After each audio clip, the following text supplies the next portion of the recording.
Well, hey, I'm glad you guys are here today. I took a risk that I want to let everybody know about. 3 years ago, my wife asked me if she could buy me a shirt for Easter. Those of you that aren't in on the joke, let me fill you in. I said yes. And I thought it was a great idea. I didn't have to pick out clothes. I hate picking out clothes. Like, that'll just work out perfect. I thought it was great until I walked in on Sunday morning and saw 7 or 8 other guys with the same shirt on.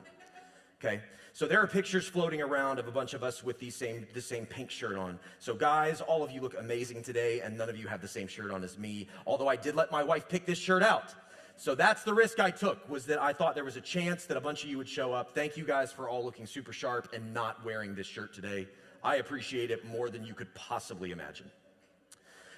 Today is Easter Sunday, and that is the most important day in history. It's the most important day in the church every year, but it always presents a bit of a problem. And I've talked about this in the past, but the reality is that I know that some of you are regulars here, some of you are not, but every year there will be people on Sunday morning at Easter Sunday who don't go to church any other time during the year. The stories that you hear on Easter Sunday are stories that most of us are familiar with, because even if you're not a church person, if you're around a church person, you probably show up on Easter Sunday. And so the stories of the resurrection of Jesus, most of us have heard.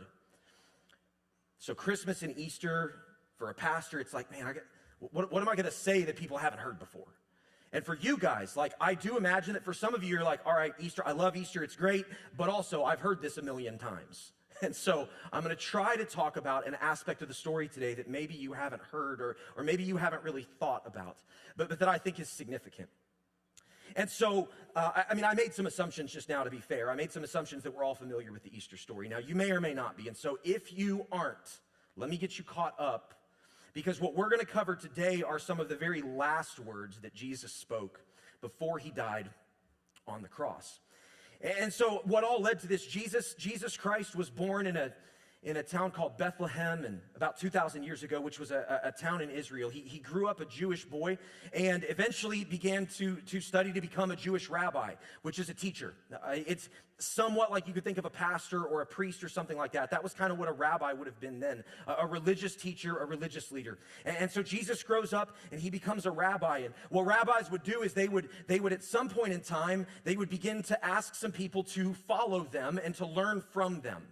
And so Jesus, when he was about 30 years old, took that step, and he asked 12 young men, to become his disciples, to become his followers. It's a really neat part of the story, because the men he asked would have been young men who had already failed out of Jewish preparatory school, so they were the not good enough. That's kind of a whole nother thing, but it's a neat little detail. So Jesus gathers these guys, and he starts to travel all around the countryside, and he's doing miracles, and he's doing incredible things. He's driving demons out of people and all kind of stuff that if we saw it today, we'd be like, what is happening? But he's doing all this stuff, and not only that, but as he starts to teach, he's teaching things that nobody's ever heard before. He's teaching from what we know of the Old Testament in the Bible, but he's also like adding to it in a way that has authority and that has weight, and people notice it. And so Jesus starts to become famous. And with some people, it's a good famous. People want to go hear him, and they want to learn from him. But with other people, it's a bad famous.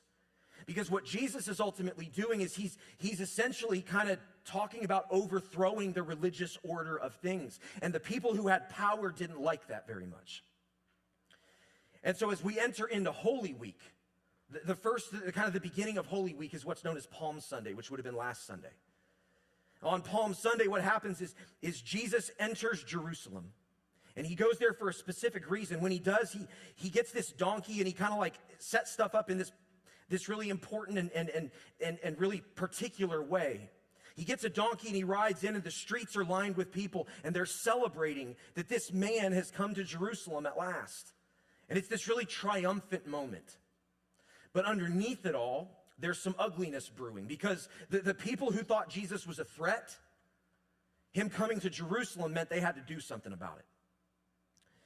And so Jesus at this point, he's about 33 years old. He's been with his disciples. He's been doing his kind of earthly ministry for about 3 years. And he enters the city, and he does some really cool stuff that week, and he teaches, and it all leads to Thursday. And on Thursday, Jesus gathers in a room with his disciples. It's him, it's Jesus and the 12. And they're eating a meal. It's called the Passover meal. And as they eat, Jesus, again, he's teaching, and he's kind of giving them some context, and he starts to tell them about what's going to happen over the next couple days. One of the things he tells them would have been pretty upsetting. And I think it's important that sometimes when we read the Bible or when we hear stories from the Bible, it's easy to divorce ourselves from the humanity of the people involved. But they were people. They were humans, with the same kind of fears and the same kind of anxieties, the same kind of worries, the same kind of relationship struggles that we have today. Yes, the context is different. Yes, the culture is different. But people are people. And so as Jesus gathers with these 12, you got to remember that Jesus has been leading them for 3 years. They've spent most of their time together. Those 12 men would have been best of friends. I mean, like brothers. And so one of the things Jesus starts to tell them is, hey, tonight, one of you is going to betray me and is going to sell me to the Romans. And for us to hear that story now, again, like I don't think we really put ourselves in the position of feeling the weight of that. But I imagine that the disciples were sitting there and they'd start freaking out. And like, these are their closest friends. And here Jesus is saying that one of them is going to sell him to the Romans. That's a big deal. That's not a small betrayal. And not only that, Jesus continues, and he looks at the guy who's kind of the main leader of the disciples, and he says, and you're going to deny me 3 times tonight. You're going to deny that you even know me. And Peter, in typical Peter fashion, argues with Jesus, which is generally a bad idea for what it's worth. And he says, I would never, and Jesus says, you're going to. And so we have this dinner, this meal, this Passover meal. It's supposed to be this celebratory moment, remembering what God did many years before. And I imagine that by the end of the dinner, everybody's kind of like, what's going on? Like, Judas has now left because he's apparently going to sell Jesus to the Romans. Jesus said that Peter's going to betray him, and he said he's going to die. Like, what is? This isn't the way it's supposed to go. And so they leave dinner, and they go to the Mount of Olives, to a garden called Gethsemane. And as they go, Jesus he's distraught. And it might sound odd to say that Jesus was distraught, because we have this image of Jesus that he's just strong, and please don't misunderstand, he was strong, but he was also fully man. And as he enters the garden, he leaves 8 of the disciples, because there's only 11 with him now. He leaves 8 of the disciples toward the front of the garden and says, stay here and keep watch. He takes 3 of the disciples, his closest 3, further into the garden. And he tells them, stay here and pray. And he goes even further into the garden. And the accounts that we have say that Jesus was overwhelmed with sorrow to the point of death. In fact, the book of Luke, which was written by a physician named Luke, records that Jesus was so overwhelmed that he began to sweat drops of blood. And that's, for, if you didn't know, that's an actual medical condition that is very rare, but can happen in the case of absolutely extreme levels of stress. The point is, it's this really incredible picture of Jesus being overwhelmed, knowing what was to come, and knowing that he didn't really want to go through with it because it was going to be brutal. And Jesus begins to pray and cry out to God in heaven, and he says, Father, if there is any other way, let this cup pass from me, but not my will, yours be done. And so although Jesus doesn't want any of this, he's willing to submit to what the Father wants. And then Jesus, he goes back out to check on his disciples, and he goes back out first, and he sees the 3 who are supposed to be praying, like, hey, Jesus he's struggling over here. We're going to pray for him, right? That's what you would do. Well, they fell asleep. Because, it'd been a long night already. I'd have probably fallen asleep, if I'm being honest. I can't watch a movie without falling asleep, so. So he goes out and he wakes them up, and he's like, couldn't you guys even stay awake for a little while? I'm over here sweating blood, literally, and you're sleeping. He says, pray. And he goes back in the garden, and he keeps praying. He comes back out there asleep again. And after a couple rounds of this, the Romans show up at the garden, led by Judas Iscariot, one of the 12, one of the people that Jesus has invested all of his time and energy into for 3 years. And again, it's this moment where I think it's just so easy to not recognize that, yeah, Jesus was the Son of God, but Jesus, when he walked this earth, was fully man too. I don't know about you, but at this point in the night, I'd have been feeling like, what are we even doing here? Like, I knew the plan, but like, look, you guys probably have never been hurt by, you've never been betrayed by anybody, right? Nobody that's close to you has ever hurt you, right? We know how that feels. In this moment when Jesus needed his people the most, they were failing him left and right. And so not only does Jesus have an awareness of what's going to come, he knows what's about to happen. He also is living in a reality where his closest friends are selling him and falling asleep on him in the moments that he needs them the most. So he goes out to the Romans, and in what I find just such an ironic moment, the signal that the Romans and Judas have agreed to is that Judas is going to kiss Jesus on the cheek. That's how he's going to signal which one is the one they're going to arrest. And so Judas doesn't just point out Jesus, he walks up and embraces him and kisses him on the cheek, and the Romans arrest him. And over the next few hours, Jesus is dragged from place to place to place to place to be put on trial for crimes that he did not commit, accused of things that were false. In the midst of it all, the disciples scatter, except for Peter. Peter follows him around. Remember Peter, the one who Jesus said was going to deny him. Peter follows him around, but over the course of the next couple hours, 3 different times, Peter is confronted by people who say, hey, you were with that Jesus guy, weren't you? And Peter says, no, I don't know the man. And so at that point, there's no one left. Eventually, Jesus is convicted, not by the Romans, because the Romans couldn't find any fault in him, but by his own people, the Jewish leaders and the Jewish people, who decide they would rather have a convicted murderer on the streets than Jesus. And it's at that point that Pilate, who's the Roman governor, says, fine, if you want to kill him, you can kill him, but his blood's on your hands, not on mine. But because he's the governor, he has to speak the punishment. And so he says that Jesus is to be flogged and then crucified. Now, it's going to get graphic for just a moment.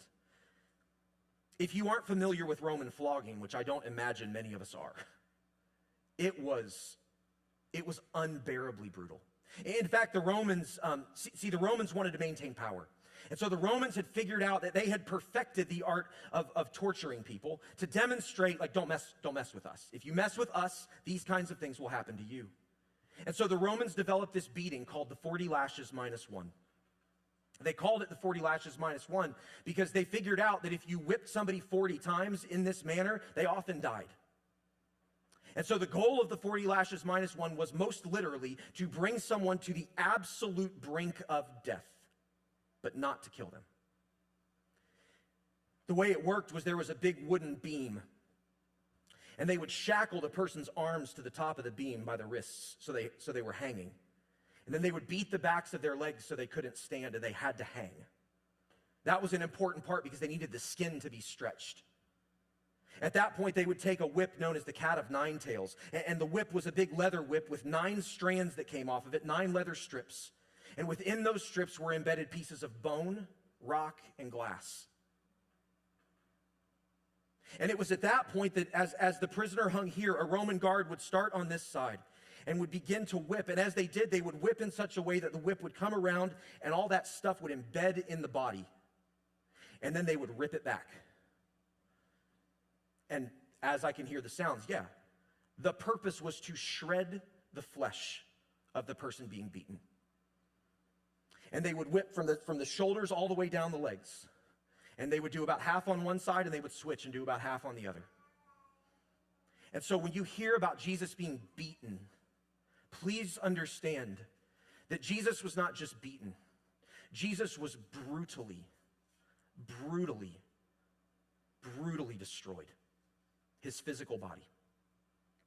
By the end of the beating, the prisoner was generally so weak that they then could not carry their cross to wherever they were going to be crucified, and so it was with Jesus. After he was beaten and the Roman guards had spit on him and mocked him and put a crown of thorns on his head, they found a man named Simon who was traveling through Jerusalem. And they had Simon carry the beam that Jesus was to be crucified on because he couldn't carry it himself. He was too weak. And they walked down a road through Jerusalem that would have been lined with people to observe the spectacle. And they eventually arrived on a hill just outside of the city called Golgotha. Now, again, understand the Romans had perfected this. The whole point was that they would crucify people on hills outside the city as a way to demonstrate to people, if you mess with us, that's what's going to happen to you. And so at this point, Jesus was stripped naked and was nailed to a Roman cross. Now, if you've ever seen the Passion of the Christ movie, which came out 21 years ago or something, it's probably it is the most accurate depiction of what Jesus would have experienced that exists.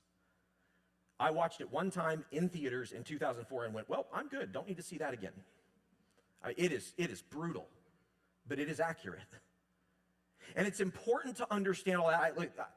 It's Easter Sunday. I thought about just coming out and making everything fun today. But it's important to understand the situation, the context of what Jesus had endured, to understand why what came next was so significant. Because as they arrived at the hill called Golgotha, we find 4 accounts of the last words that Jesus spoke before he died on the cross that day. There are 4 different sets of words. Each of the gospel accounts kind of cover different parts of them. None of the gospel accounts cover all 4, but in totality, there's kind of 4 different things that Jesus said. And what I want to do today is I want to zero in on the final words of Jesus. But I needed you to have the image in your mind of exactly what Jesus would have been through when he spoke these words. The first one we find in Luke chapter 23, verses 33 and 34. When they came to the place called the Skull, that's Golgotha, was the place called the Skull. When they came to the place called the Skull, they crucified him there, along with the criminals, one on his right and the other on his left. And here's the first set of words Jesus speaks. Father, forgive them, for they do not know what they are doing. I love the Bible. I love all of the Bible. I have spent a lifetime studying and learning about the Bible. It is, to me, the most incredible book that has ever been written, and it is not close. There is so much in the scriptures that is beautiful and incredible, but I don't know that there are more powerful words than those words. Because in this moment, as Jesus' naked body is hanging from a wooden cross, his back shredded, his head covered in thorns, he has the ability to look at the Roman guards who have beaten him, who have mocked him, who have spit on him, who have slapped him, and he has the ability to say, Father, forgive them. They just don't understand what they're doing. I don't know a soul on earth who would say that in that situation. I wouldn't. 0% chance. And it's not because I wouldn't want to. It's not because I wouldn't want to be that. It's not because I wouldn't want my faith to be that strong. It's because I don't know how any human could endure that. And then look at the people who carried it out, and look at the Jewish people around him who asked for the murderer and say, they just don't get it. So Father, would you forgive all that they've done?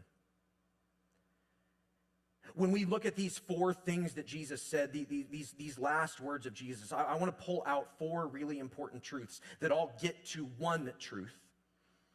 But this one in particular, Father, forgive them, they don't know what they're doing. I need you to know that when we remember what happened to Jesus that weekend, that Friday night, Saturday, and into Sunday, the last words of Jesus demonstrate some important things. The first one that I need you to know today is that Jesus has compassion on you.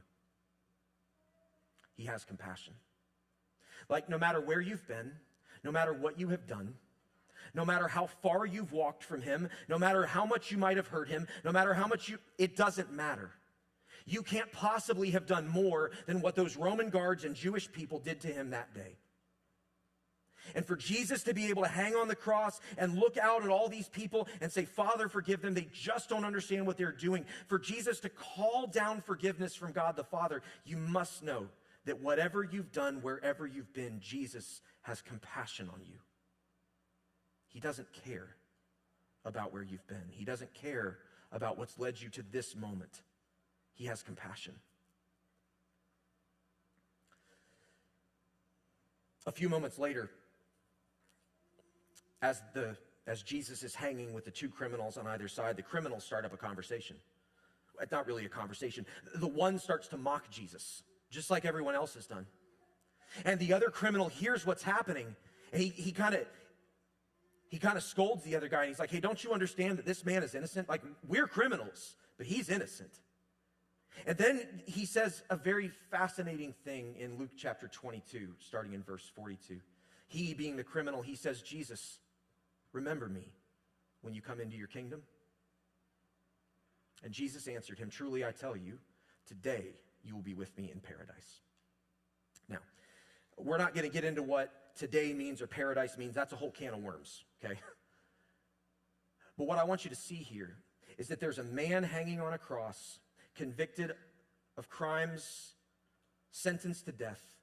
And in this moment, all he knows is that he has no hope except for this man hanging on the cross next to him. He has no hope. He is going to die there. His life is going to end. And all he knows is that if he has any hope at all, that man is the one who can change things. And so in a cry of faith, he asks Jesus to save him, and Jesus says, okay. He didn't go to an altar. He didn't take communion. He didn't sing a worship song and put his hand in the air. Like, he didn't do any of the stuff that sometimes we attach to faith. He just expressed, you're my only hope. Would you remember me? And Jesus says, yeah, I will. See, Jesus has compassion on people. And then in these words, what we see is that even when Jesus is hanging innocent in between two criminals, it doesn't matter where they've been, it doesn't matter what they've done. Jesus is willing to offer forgiveness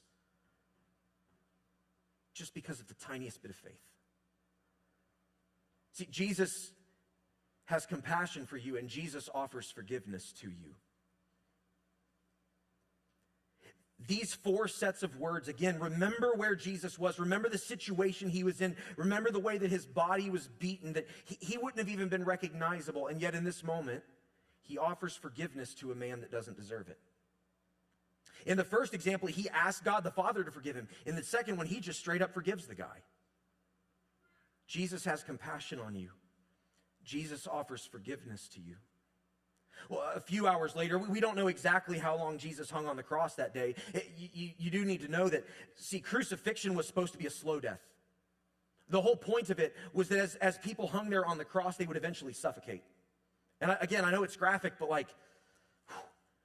the idea was as you hung on the cross, eventually your shoulders would dislocate and the weight of your body, you couldn't breathe with the weight of your body hanging down like this. So you had to push yourself up from your feet to get your arms back to here so you could take a breath. But over time, your body would become so weary and so tired that you couldn't do it any longer, and you would slowly suffocate.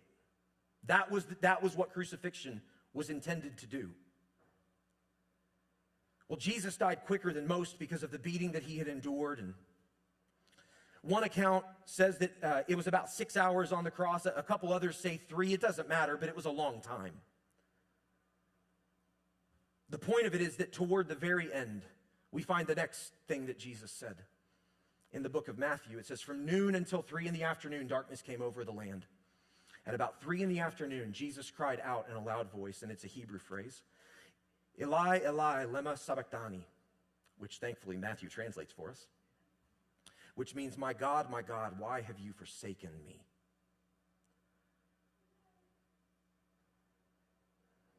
Without getting too deep in the theological weeds, the idea is that in this very moment, Jesus had taken the sin of the world onto his own shoulders for everyone who had ever lived and everyone who would live in the future. See, throughout the Bible, there's this story that's being told, and we just spent a long time as a church going through this story. But there's this story that's being told about how there's a loving creator God who wants to be in relationship with us. But because of sin, we've broken that relationship. And listen, I'm about to use some words that people are like, oh, I didn't want to hear that on. So bear with me. Because of sin, that relationship is broken. Because God can't exist with sin. And because of that sin, there has to be a blood sacrifice made. That's not stuff we do today, but it's stuff they did back then. There had to be blood to pay for it. When Jesus Christ hung on that cross, brutally beaten, when he yells out in a loud voice, my God, why have you forsaken me?" What you need to understand is that in that moment, the presence of God had abandoned his own son. Because Jesus had taken the sin of the world on his shoulders, and God could no longer be there with him. And so Jesus, who had ultimate faith and trust in God because he knew God the Father, who now looks out at a crowd where everyone has abandoned him, everyone has left him, he's hanging on a cross, convicted of crimes he did not commit, within an inch of his life, and now even God the Father has abandoned his presence. It's an incredibly powerful moment. And the reason God abandoned his presence was because Jesus had taken your sin and my sin on his shoulders. And in that moment, God could not be in his presence any longer. And so you need to understand that Jesus took God's wrath on himself. I don't know that I've ever used the words God's wrath in 8.5 years at this church. I don't like talking like that because it's going to evoke images in your mind. And for some of you, it's going to evoke strong images that might even make you feel negative toward God the Father. Please understand. God the Father is good. He's good. In fact, he's so good that he can't exist with sin. The easiest way that I know to hopefully make a little bit of sense with this, and it may or may not land, I don't know, but there are certain people throughout human history that we can look at now and go, that person was evil, right? And who you would never spend a second with if you had the opportunity. So let's take a very extreme example. If you had the opportunity to spend a few minutes with Adolf Hitler, you probably would not. Because he's evil incarnate. And so in the same way that we can look at someone like that and go, that is, what that person did is so heinous, I could not even be in their presence. We're all good people trying our best, but we can't hold a candle to what God asks of us. And that's bad news, except for this, except for what Jesus did. The good news is that God can't coexist with sin, and so someone had to pay for that sin. And the person that paid for it was Jesus Christ as he hung on the cross. The wrath that God had to satisfy in order to pay for us to come back to him, Jesus took on his shoulders in that moment. So when Jesus yells, my God, why have you forsaken me?" He most literally has been abandoned by his Father in heaven because he chose to take our sin. It's an incredible moment. So Jesus offers us compassion and Jesus offers us forgiveness, and he's able to do that because he took God's wrath on himself for us. And then just a few moments later, knowing that everything had now been finished, and so that Scripture would be fulfilled, Jesus said, "I'm thirsty." And there was a jar of wine vinegar there. Maria, go ahead and pull that up. There's a jar of wine vinegar there. And so they soaked a sponge in it, and they put the sponge on the stalk of a hyssop plant and lifted it to Jesus' lips. When he had received the drink, Jesus said, and here's the fourth thing, "It is finished." With that, he bowed his head and he gave up his spirit. See, all of this led to this moment. The entire biblical narrative from the very first page until this moment, it all's telling one story, and that's the story of a God who would stop at nothing to redeem us, to make a way for us to have a relationship with him again, because it's what he always wanted from the very beginning. And all that happened was a way to demonstrate that there's not a human being on earth who could satisfy, because we're just not good enough on our own. We can't satisfy what God's asking for, so he had to send a Savior, his son, Jesus. And the blood that Jesus shed through the beating, through the crown of thorns, as he hung on that cross, that blood satisfied God's wrath and bought your life and your redemption. It was as if you were a slave in a jail far away, and someone said, "I'll buy them. What's it going to take?" "Well, you have to die." And he said, "Okay." And you're able to come home now. What Jesus did, all that he endured, everything that happened, when Jesus said, "It is finished," what he was saying was the price has been paid. It's done. It was done once, it will not be done again. It does not have to be done again because his blood covers us. When Jesus said it is finished, what I want you to understand, what I want you to know is that Jesus bought your life with his life. He died. He gave up his life so that you could have life. Not just one day in heaven, but here, now, today. Jesus has compassion. Jesus offers forgiveness. Jesus took God's wrath on himself so that you and so that I could be free from the penalty of sin and death forever. And here's why all this matters, because at the end of the day, this all happened and Jesus was taken down off a cross and he was put in a tomb and there was a rock put in front of it and most people thought, well, that's the end. One more prophet come and gone. But here we are today, 2,000 days later, because a day and a half after all that happened, Jesus walked out of the tomb. And it was at the moment that he walked out of the tomb that curse of sin and death was broken off of our lives. We'd been forgiven, but the curse of all of it was broken off of our lives.